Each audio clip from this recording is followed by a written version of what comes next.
Hey everyone, in today's video, we're going to be talking about how you can gain more from your Roth conversions with something I call opportunistic timing. So we're going to be talking around not how much you should convert in a given year or why you should convert that much, but the timing of your conversion. We've talked about this in past videos. We talked about a dollar cost averaging type timing strategy. We'll link to that up in the right-hand corner. Today, though, we're going to be talking about how to gain more from Roth conversions with investment timing strategies. Okay, now before getting into this, if this is your first time on our Safeguard Wealth Management YouTube channel and you like the kind of content that's in this video, you want us to talk further about Roth conversion timing strategies and such, hit the subscribe button below. We release videos weekly. You'll be notified of all future videos that we release. So let's get into it. Okay, and if you like this video, in the comments below, let us know if you would like us to cover more timing strategies around Roth conversion strategy timing. Okay. But first, let's talk about how most people perform Roth conversions. And this shouldn't surprise anybody. Most people throughout the year know that they're going to perform a Roth conversion. You know, they have a forward-looking tax plan, hopefully, that shows what their tax liability is going to estimated to be in the future, and they know how much within some bands, how much they should convert throughout the year. But most people wait till the end of the year to convert. So they might know that throughout this year, they want to convert $100,000. But again, most people wait till the end of the year. Why do they do that? Well, because at the end of the year, you pretty much know what your tax situation is going to look like. At the start of the year, there are a lot of different things that can come as a surprise. Okay, maybe halfway through the year, because the housing market is doing so well, you decide to sell your home and downsize. Well, that can add taxable income to your tax return, thus lowering how much you should actually convert. Okay, you might have a brokerage account that you don't know how much it's going to throw off in dividends, interest, and whatnot. That again will lower your conversion. So most people wait till the end of the year because they have the best handle on what their tax situation is going to look like. Since 2018, the Tax Cuts and Jobs Act eliminated something called recharacterization. So before, you could basically call a mulligan and reverse your Roth conversion. Well, no longer are you able to do that. So your Roth conversion is permanent. So again, this adds to the case of leaving Roth conversions till later in the year. Well, is there a better way? And if you have a decent hold on what your tax situation is going to look like, there is a better way to perform Roth conversions, not necessarily waiting till the end of the year. And what are some benefits and drawbacks to year-end conversions? Well, some benefits, as we talked about, you know what your tax situation is going to look like. Okay, so you know within a couple $100 how much you should be converting, and you're getting the most out of your tax situation in that given year. The other pro that I would argue that's going to be a theme throughout this is it's systematic. Each and every year, regardless of what happens, we're converting at the end of the year. So we're not opening ourselves up to what I would call timing risk. Okay, we're not deciding, what's the best time throughout the year. We're always waiting till the end of the year. It's systematic. That's a good thing in retirement planning. I would urge everybody to be systematic in their retirement planning. What are some drawbacks, though? It's highly inefficient, and it's inefficient partially or mostly because of growth that can happen in your investments throughout the year. So when we're investing our money, we're expecting periodic growth throughout that investment. Again, that's why we invest that money. We expect it to grow going forward in the future. Well, if we're waiting till the year end to perform those conversions, again, we're leaving out that growth that could have been had in a more tax protected account. So let's say, take a situation where, let's say you have a $2 million traditional IRA, and you want to perform a $200,000 conversion in a given year. So 10% of that account you want to convert in a given year. Well, let's say your investments do fairly well for that year, and your investments are up 15%. Well, if you're waiting till the year end, if your investments were up 15% and you're converting $200,000, 10% of that original account, that account at the end of the year is growing larger because you waited till the year end. That growth happened in that traditional IRA, and then you converted at the end of the year. So that $200,000, again, that account is going to be ahead at the end of the year. So most of the time we're converting in order to minimize that traditional IRA, to minimize RMDs and tax hurdles going forward in the future. Well, if we're doing it at the end of the year, our growth may overcome the amount that we're converting. So there's a lot of drawbacks to this common strategy. Okay, so is there a better way? And we're going to be talking about timely conversions based on investment drawdowns. Okay, I'm going to simplistically be focusing on the stock market here just because I think it's going to illustrate really well with some of these examples. We'll round out this video talking about some added complexities towards the end. But in a given year, we know that growth isn't a straight line. Okay, at times, even though the market, for instance, this is 2020 here, and a lot of us know what happened in 2020, but it ended up the market S&P 500 ended the year up around 18%.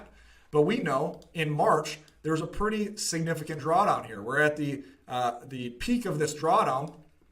Market was down around 35%. Okay, so again, if we waited till the end of the year, our conversions didn't benefit at all from this drawdown. Okay, the market ended up 18%. And again, we didn't benefit at all tax-wise. Well, one thing that I want to urge a lot of you to consider, again, most people look at drawdowns as such a negative thing, and I get why, but there's also benefits that can be derived from drawdowns. And what are some of those benefits? Well, again, there's some tax advantages. Let's take your Roth conversion strategy. Rather than waiting till the end of the year and waiting till we see this full growth throughout the year, what happens if you performed a conversion while the market was down over here? Okay, what benefit would that offer? Well, again, typically when we're converting a gross amount. So we said at the beginning of the year that our goal is to convert $100,000 in a given year. Well, that's not going to change. That amount that we convert is not going to change based on how our investments do.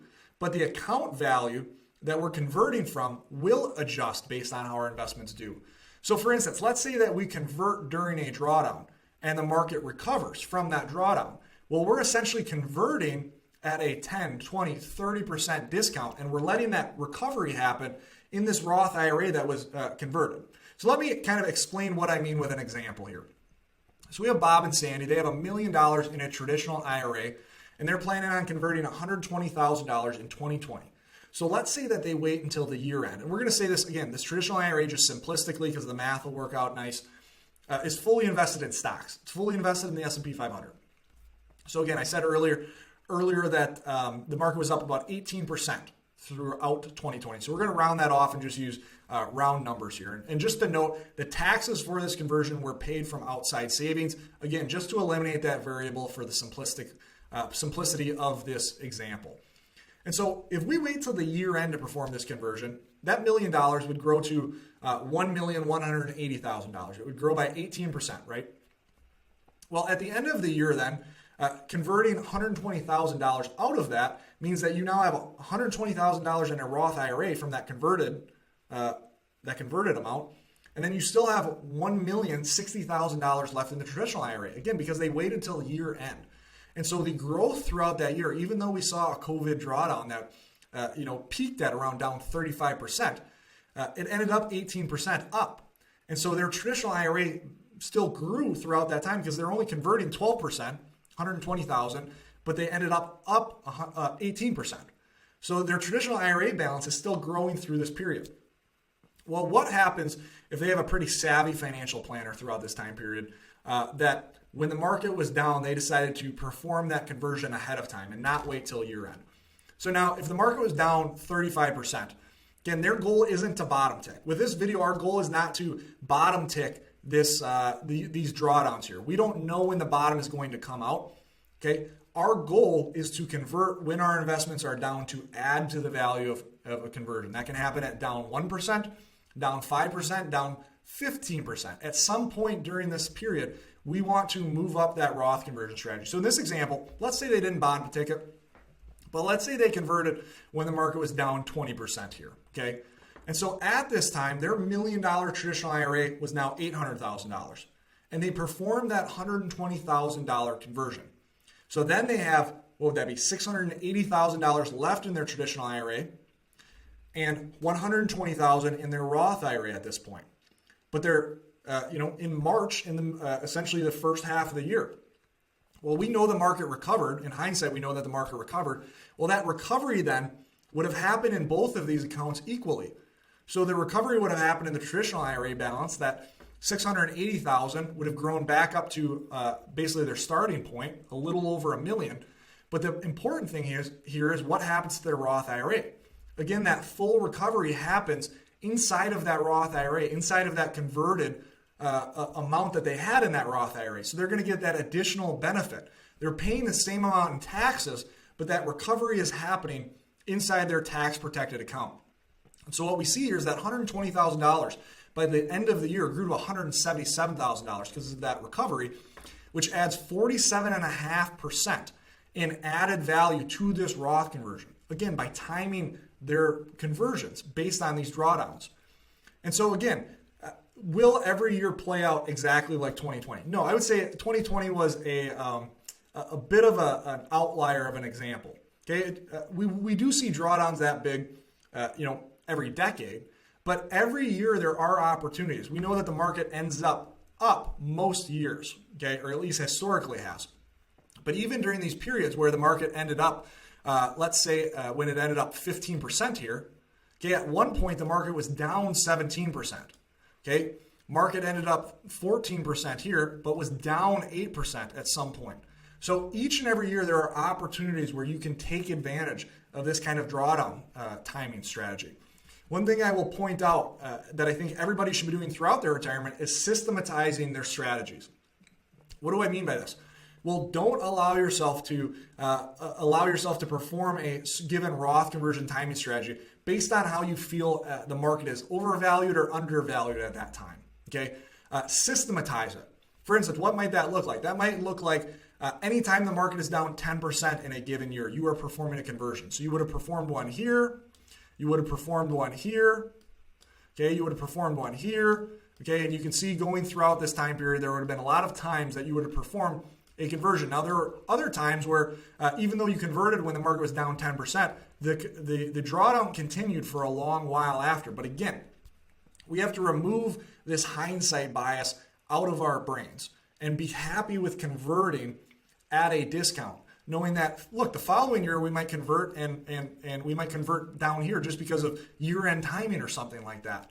But some of this drawdown timing, again, if you systematize it, can add to the value of your conversion rather than waiting till the end of the year.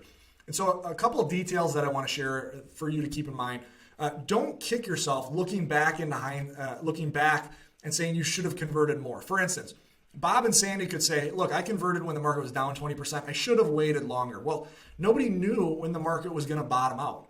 So again, and nobody knows what the future holds. So this would just be hindsight bias, kicking yourself as you know how the future or how it actually played out. Our goal here is not to bottom tick the market.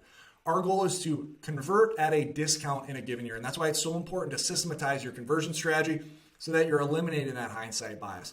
And just know that these decisions don't have to be binary either. Okay, you can start dollar cost averaging conversions as we see these drawdowns. So maybe you're converting 25% of your original estimated conversion when the market's down 10%. And then when it's down 15%, you're adding a little bit more of a conversion. Then you're adding a little bit more when it's down 20%. So you can dollar cost average down on that conversion any amount. Again, if we assume the market's going to recover, and again, that's why we're investing, that conversion makes sense during that drawdown, adds to the benefit, okay? And so there can be added complexity too. In this video so far, I've stayed fairly simplistic just because I feel like it explains the concept the best, okay? But as we know with each of your situations, there's a much more complexity involved. Most of us don't have an account where we're 100% invested in stocks. Okay, we might have a portion of that's invested in U.S. stocks, a portion that's invested in international stocks. We might have some bonds, some other kind of investments in that account as well. Well, this was what I would call a multi-asset account. You hold multiple different asset classes in that account. Well, in a given year, you might have some of those assets that are up, some of those assets are down. So the U.S. stock market might be up in a given year, but your international portion, your international stocks might be down.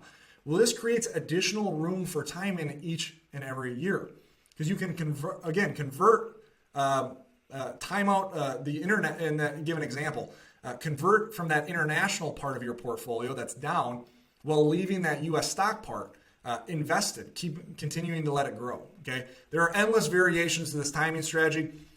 We use a few different indicators within our practice that we've found that are statistically significant. I'm thinking about doing a video on some of those indicators at some point in the future. Again, in the comments below, if that's something you'd be interested, let us know in the comments below.